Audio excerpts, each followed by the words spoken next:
형제님 기도할 때도 잠시 언급하셨는데요. 오늘 이제 말씀과는 별개의 이제 내용인데요. 로마서 지금 보고 있는데 로마서 1장 12절 이것은 곧 너희와 나 사이에 공통된 믿음으로 말미암아 내가 너희와 함께 위로를 받고자 함이라. 사도 바울이 로마 교회에 편지를 쓰면서 이렇게 이야기했습니다. 공통된 믿음으로 말미암아 위로를 받는다고 되어 있습니다. 예, 공통된 믿음이 없으면 통일이 되지 못하죠, 의견이. 그래서 형제님 자매님들은 어떠신지 모르겠는데 저와 같으리라고 생각합니다만 우리가 교회에 와서 형제 자매님들을 보고 대화를 하고 교제를 하고 예배를 드리면서 저는 위로를 받는다라고 느끼고 있습니다. 그래서 공통된 믿음으로 형제님께서 기도하실 때 믿음이 같은 형제 자매님들을 모아주시고 또 인도해 달라고 이제 기도하셨지 않습니까? 어떤 그런 저와 같은 그런 마음으로 기도하시지 않았나 이렇게 생각을 합니다.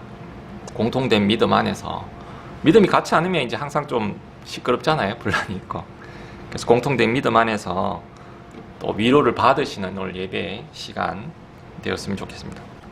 제가 로마서 이렇게 몇 번 하면서 오늘 5번째 이야기인데요. 이 건너뛴 부분이 있었습니다. 그 부분 이제 오늘 다시 이게 하려고 합니다. 2장 6절에서 10절까지인데요. 네, 제가 읽을게요.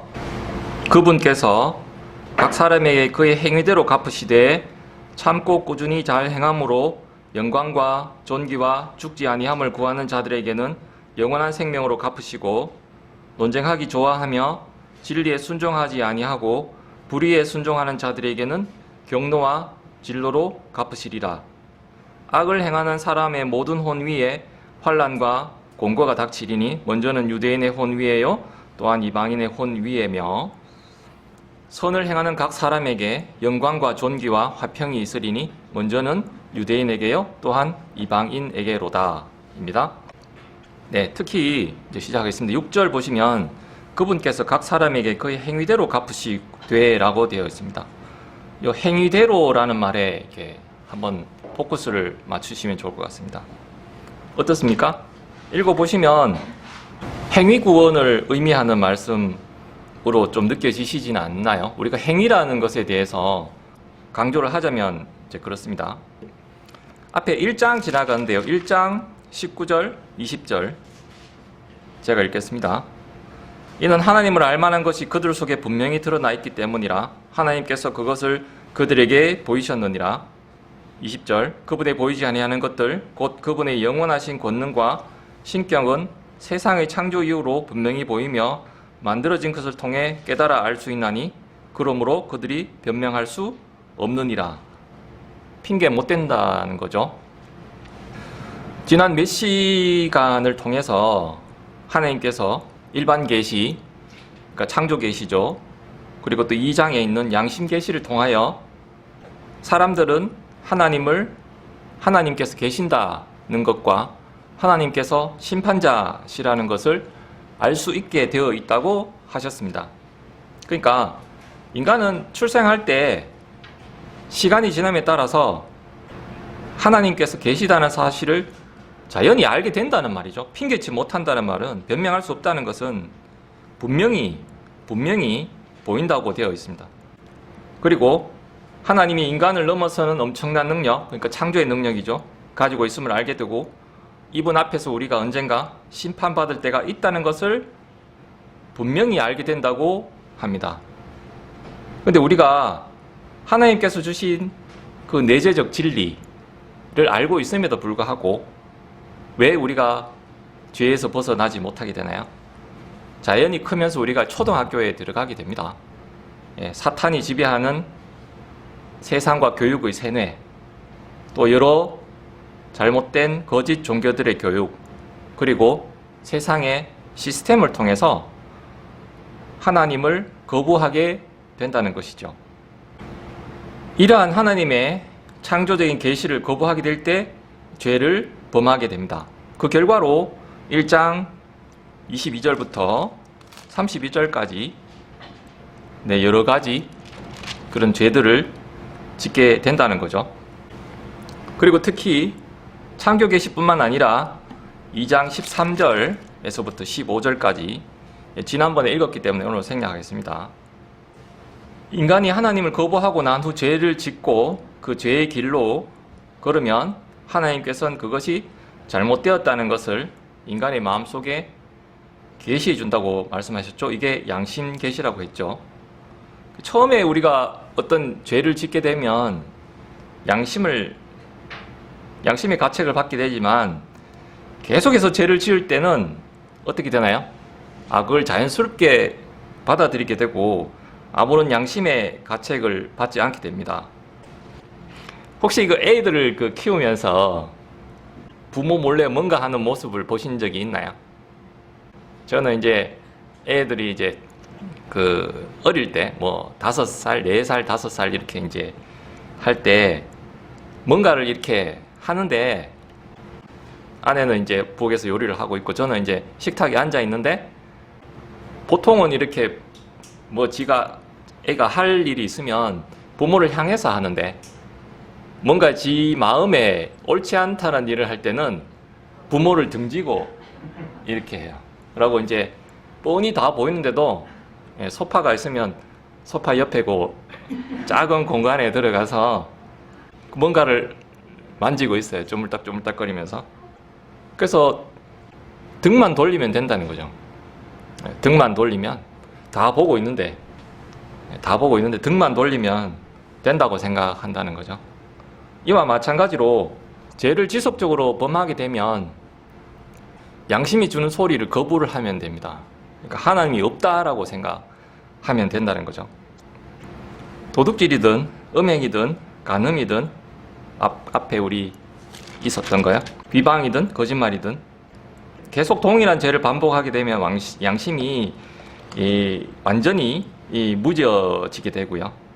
처음에는 그런 짓을 할 때 이제 양심의 가책을 받지만 계속되면 이제 양심을 무시하게 되죠. 결국 인간은 그 죄를 반복하면서 양심의 가책까지도 완전히 무시하고 본격적인 이제 죄의 길로 들어서게 됩니다. 등만 돌리면 되는 거죠. 하나님이 없다고만 인정하면 죄를 마음껏 지을 수 있고 그 죄에 대한 양심의 가책을 느끼지 않기 때문에 하나님이 없다라고 생각한다는 거죠. 제가 아까 오늘의 그 말씀의 제목을 이제 안 드렸는데 오늘의 말씀의 제목은 하나님의 진리와 빛에 반응하기입니다. 하나님의 진리는 뭘까요? 1장 18절 보겠습니다. 하나님의 진노가 불의 안에서 진리를 붙잡아 두는 사람들의 모든 경건치 아니한 것과 불의를 대적하여 하늘로부터 계시되었나니. 진리를 붙잡아 둔다라고 이야기했죠. 진리를 거부한다는 이야기입니다. 그게 바로 19절과 20절의 이야기입니다. 창조 세계를 통해서 하나님께서 존재한다는 것을 알려주셨다는 그 하나님의 진리라는 것이죠. 제 아까 제목을 하나님의 진리와 빛이라고 말씀드렸는데, 빛은 뭔지 말씀드리겠습니다. 요한복음 가겠습니다. 요한복음 1장입니다. 네, 1절부터 5절까지인데요. 간단하게 5절만 읽겠습니다. 처음 우리 무슨 말씀인지는 다 아시죠? 처음에 말씀이 계셨고 말씀이 하나님과 함께 계셨으며 말씀이 하나님이셨더라. 예수님이죠. 5절 읽겠습니다. 그 빛이 어둠 속에 비치되 어둠이 그것을 깨닫지 못하더라. 이렇게 되어 있습니다. 7절 또 잠시 보실게요. 침례 요한에 대한 이야기입니다. 바로 그가 증언하러 왔으니 이것은 그 빛에 대하여 증언하여 모든 사람이 자기를 통해 믿게 하려 함이라 라고 되어 있습니다. 7절에 영어 성경 갖고 계시면 볼게요. 라이트라고 되어 있습니다. 이 라이트는 대문자이죠. 대문자. 대문자라는 것을 아시고요. 대문자는 예수님을 이야기하는 겁니다. 다음 또 한 가지 빛에 대해서 보겠습니다. 3장 18절에서 21절까지입니다. 네, 19절부터 읽겠습니다. 제가 정죄는 이것이니 곧 빛이 세상에 왔으되 사람들이 자기 행위가 악함으로 빛보다 어둠을 더 사랑한 것이니라. 이는 악을 행하는 자마다 자기 행위를 책망받을까 염려하여 빛을 미워하고 또 빛으로 나오지 아니하기 때문이라. 그러나 진리를 행하는 자는 빛으로 나오나니 이것은 자기 행위와 또 그 행위가 하나님 안에서 이루어졌음을 나타내려 함이라 하시니라. 말씀 이해가 되시나요? 19절, 20절, 21절에 나오는 빛은 영어를 보시면 소문자입니다. 다 같은 빛이긴 하지만 1장에 나오는 빛은 대문자고요. 3장에 나오는 빛은 소문자입니다. 오늘의 제목 제가 말씀드렸는데요. 하나님의 진리와 빛에 반응하기. 19절, 20절 한번 보실게요. 아까 제가 말씀드렸죠. 하나님께서 진리, 하나님이 존재한다는 것을 창조세계를 통해서 보여주셨는데 우리는 죄를 지속적으로 짓고 죄책감을 느끼지 않기 위해서 마치 애기들이 하는 것처럼 하나님께 등을 돌리는 거죠. 그냥 하나님이 없다고라고 인정하면 나는 그 죄를 마음껏 지을 수 있기 때문에 아무도 심판받지 않는다고 생각을 한다는 거죠. 그래서 20절, 21절 읽겠습니다. 그 생각을 가지고 한번 읽어보시면 좋겠습니다. 이는 악을 행하는 자마다 자기 행위를 책망받을까 염려하여 빛을 미워하고 또 빛으로 나오지 아니하기 때문이라. 그러나 진리를 행하는 자는 빛으로 나오나니 이것은 자기 행위와 또 그 행위가 하나님 안에서 이루어졌음을 나타내려 함이다 하시니라. 이런 생각을 보면 좀 말씀이 이해가 가실까요? 그 빛은 하나님의 진리를 나타내는 그 빛이기도 하지만 신약에서는 하나님께서 우리에게 허락하신 예수님입니다. 대문자 라이트죠. 로마서 1장에 의하면 하나님께서 모든 사람들에게 자신에 대한 지식, 창조 계시를 주셨다고 제가 거듭 말씀드렸습니다. 그래서 사람들은 무언가를 믿을 수 있는 능력이 있습니다. 그러므로 모든 사람들은 진리를 알게 되는 능력, 창조세계를 통해서 또 그 진리를 알게 되는 능력을 통하여 진리를 통해서 주시는 빛에 반응할 수 있습니다. 그렇게 될 때에 하나님께서는 더 큰 빛을 저희에게 비춰주십니다. 바로 예수 그리스도의 큰 빛을 우리에게 비춰주시는 거죠. 계속해서 하나님께 주신 빛과 진리에 믿음으로 반응하면 하나님께서도 더 큰 빛과 진리를 주시는 것입니다. 지금도 선교사님들이나 목사님들이 오지에서 말씀을 전하기 위해서 가시는 게 있죠. 그 이유는 그곳에 사는 어떤 사람이 하나님께서 비추어 주시는 빛을 받아들이고 더 큰 빛, 대문자로 된 더 큰 빛을 원하고 있다는 것을 하나님께서 아시기 때문입니다. 하나님께서 계시해 주신 진리를 받아들이려고 하는 사람이 있다는 사실을 아시기 때문입니다. 로마서 2장 7절 다시 보겠습니다. 7절 읽겠습니다. 참고 꾸준히 잘 행함으로 영광과 존귀와 죽지 아니함을 구하는 자들에게는 영원한 생명으로 갚으신다. 이렇게 말씀하시고 있는데요. 앞에 6절과 보면 그의 행위대로 갚으시고 라는 말씀이 있죠. 그래서 우리가 착한 일을 열심히 하고 선한 일을 열심히 하면 하나님께서 영원한 생명으로 갚으신다. 이렇게 이제 받아들이면은 안 된다는 거죠. 우리는 선행을 통해서, 즉 앞에 말씀드린 행위를 통해서 결단코 구원받을 수가 없습니다. 하지만 하나님께서 계시해 주신 것, 1장의 창조 계시, 또 양심 계시를 통해서 그 하나님의 진리, 또 빛에 대해서 올바른 반응을 보여야만 합니다. 그렇지 않으면 구원을 받을 수가 없었습니다. 여러분은 어떻게 구원받으셨습니까? 우리가 구원받았다면 우리는 행위로 구원을 받은 게 아니라 하나님의 은혜로 구원받았다는 사실은 다 인정하시죠. 그러나 그 전에 우리는 하나님의 진리와 빛에 반응했다는 사실입니다. 우리는 복음을 거부한 사람들이 그 거부한 복음을 받아들였다는 거고요. 그 경로가 형제 자매님들만은 다 다를 수 있습니다. 다른 사람이 찢어버렸던 전도지를 읽었을 수도 있고, 듣기 싫다고 한 복음 설교를 들었을 수도 있고요. 다른 사람이 인정하지 않았던 성경의 구절을 통해서 복음을 받아들이게 되었을 수도 있습니다. 다른 사람들은 마음을 딱딱하게 하고 목을 뻣뻣하게 할 때에 복음을 받아들인 형제 자매님들은 마음을 부드럽게 하여 말씀에 귀를 기울이고 마음으로 순종하였을 것입니다. 여러분은 행위로 구원받지 않았지만은 하나님께서 보여주신 진리와 빛에 바르게 반응하지 않았다면 결코 구원받지 못했을 것입니다. 이것을 자유의지라고 해도 좋을 것 같습니다. 7절 다시 제가 한번 읽을게요. 참고 꾸준히 잘 행함으로 영광과 존귀와 죽지 아니함을 구하는 자들에게는 영원한 생명을 갚으시고 라고 했습니다. 지금 7절 보시면 7절 말씀에 예수 그리스도를 꾸준하게 구했더니 영원한 생명으로 갚으셨다 라고 하지 않았죠. 예수님이 누구인지 들어보지 못한 사람은 수없이 많습니다. 우린 정말 행운이죠.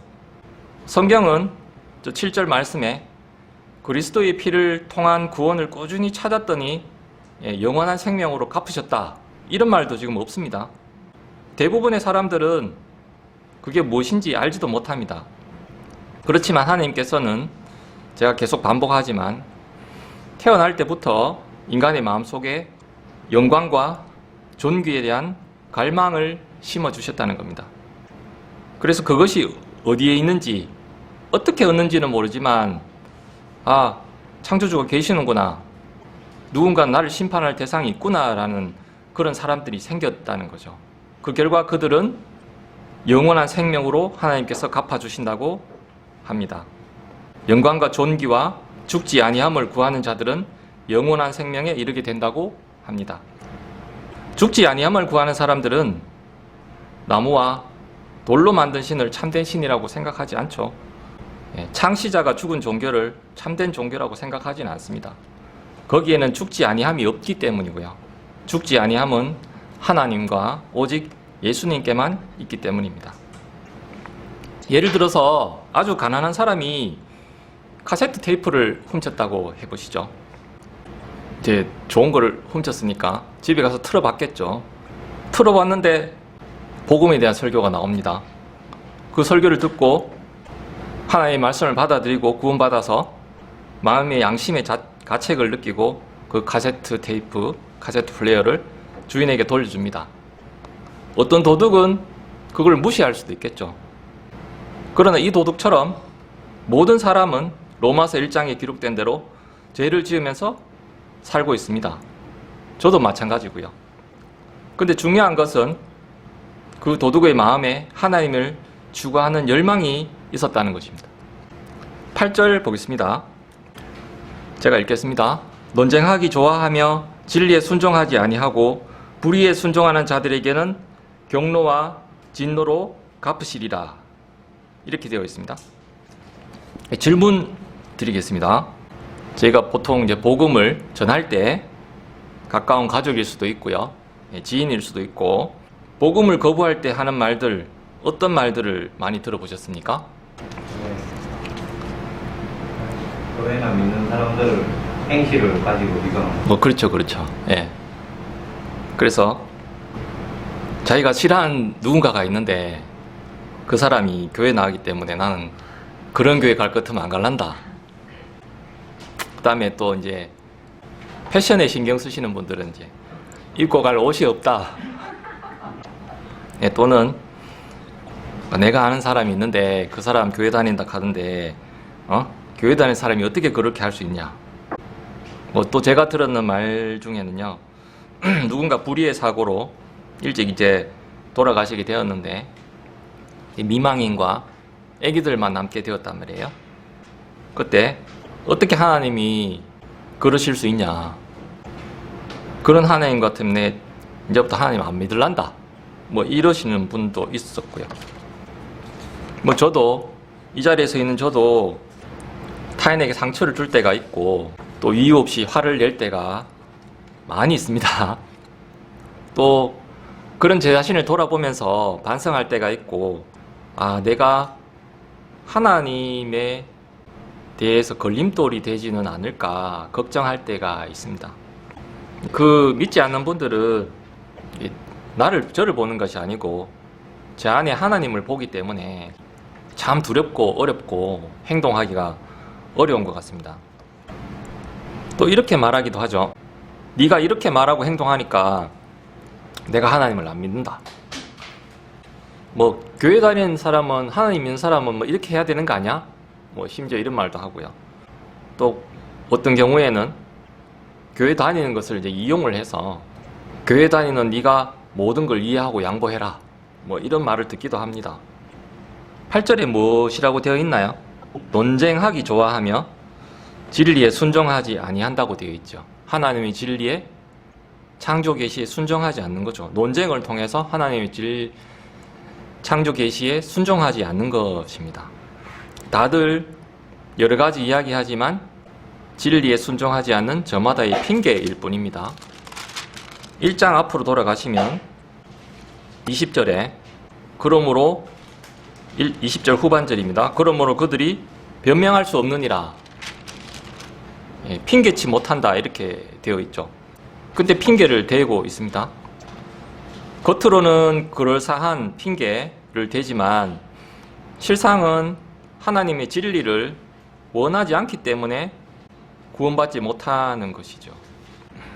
믿지 않는 사람들은 하나님의 진리와 마음속으로 논쟁을 벌이고 여러 가지 변명으로 믿지 않는 자신의 결론을 정당화하려고 합니다. 사람이 구원을 받지 못하는 이유는 하나님께서 마음속에 주신 진리, 창조 계시와 양심 계시, 그리고 죄를 거부하기 때문입니다. 성경은 어떻게 이야기를 하나요? 히브리서 9장 27절, 한 번 죽는 것은 사람들에게 정해진 것이요 이것 뒤에는 심판이 있나니라고 합니다. 모든 사람은 한 번 죽고요, 반드시 심판이 있습니다. 구약에 예수님 전에 태어났던 사람도 심판이 있고 우리에게도 심판이 있고, 예수님을 지금 현재 살고 있지만 복음에 대해서 예수님에 대해서 전혀 못 들었던 아주 오지에 살고 있는 분들도 심판이 있다고 하나님은 이야기하고 있습니다. 모든 사람은 심판을 받게 되어 있습니다. 로마서 있으니까요. 로마서 14장 가보겠습니다. 로마서 14장 11절 12절 제가 읽겠습니다. 눈으로 따라오십시오. 기록된 바 내가 살아있음을 두고 맹세하노니 모든 무릎이 내게 굴복하고 모든 혀가 하나님께 자백하리라. 주가 말하노라 하였느니라.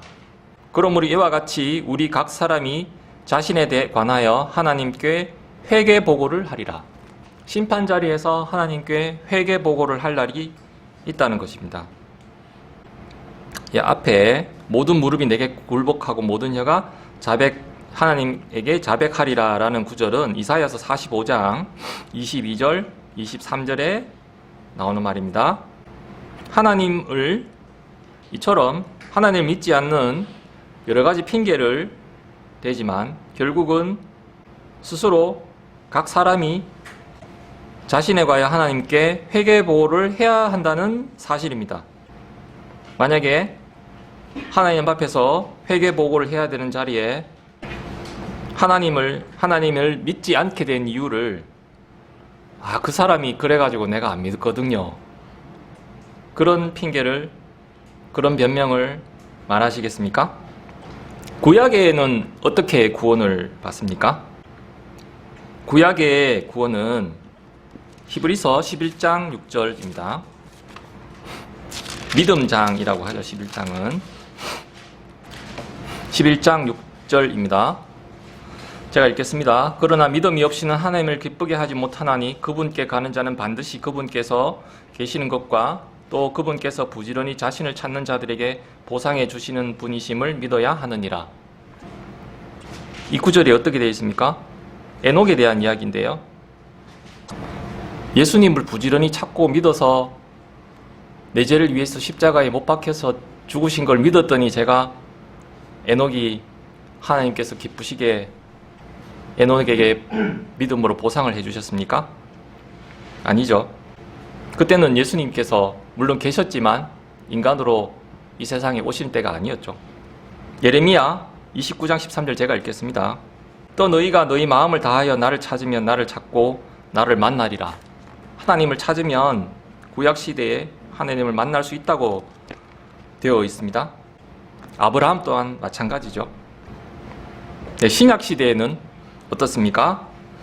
사도행전 8장과 8장의 에디오피아 내시, 그리고 10장 고넬료가 나오죠. 한번 볼까요? 8장 27절, 28절인데요. 28절 읽겠습니다. 돌아가면서 자기 병거에 앉아 대언자 이사야의 글을 읽더라. 하나님을 찾았다는 거죠. 하나님께서 무슨 말씀을 하는지 구약의 이사야 말씀을 가지고 부지런히 하나님을 찾았다는 거죠.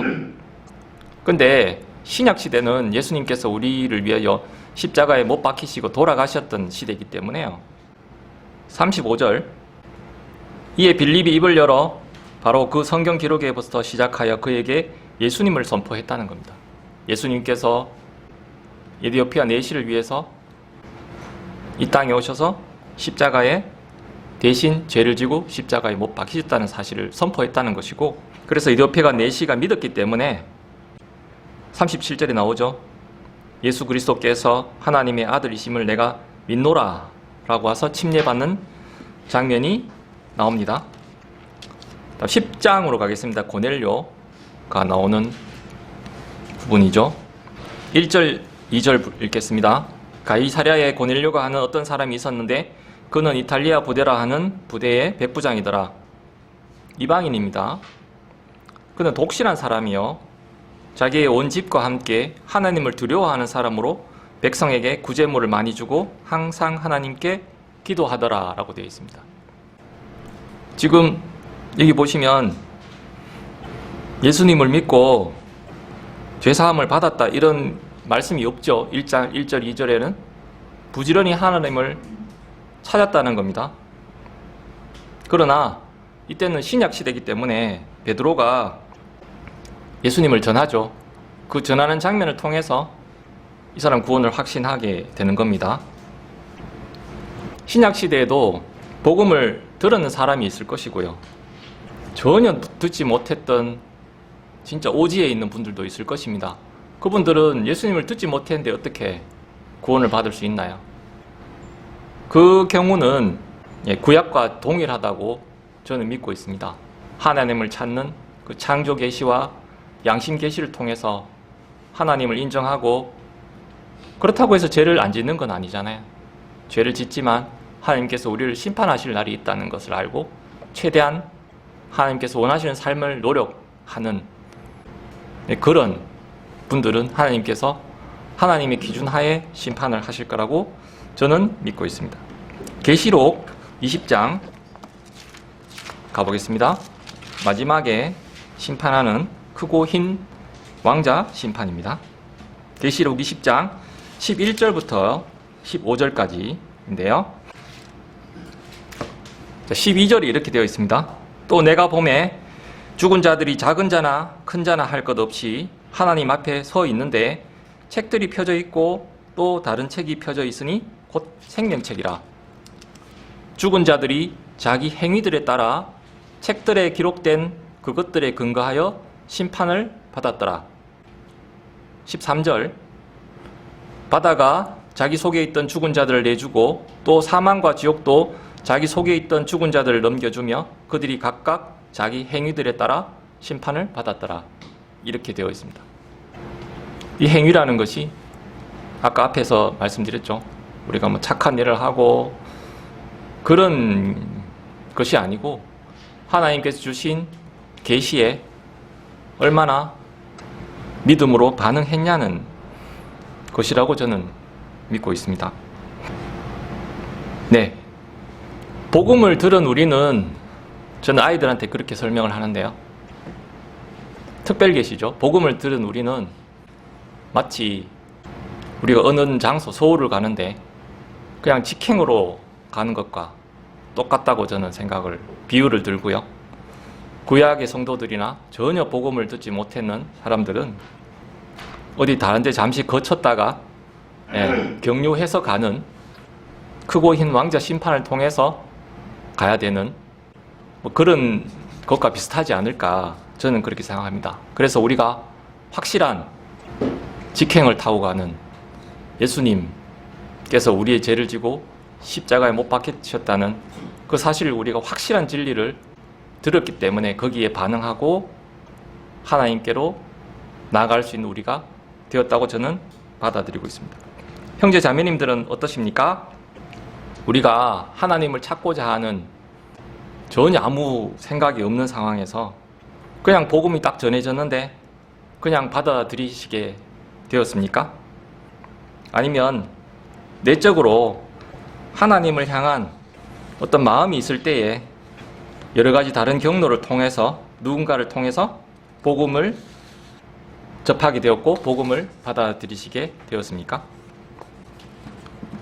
저는 대학교 1학년 때 그냥 막연히 어릴 때 그냥 왔다 갔다 했던 교회의 생각으로 막연히 하나님을 좀 알고 싶다는 그런 마음이 있었습니다.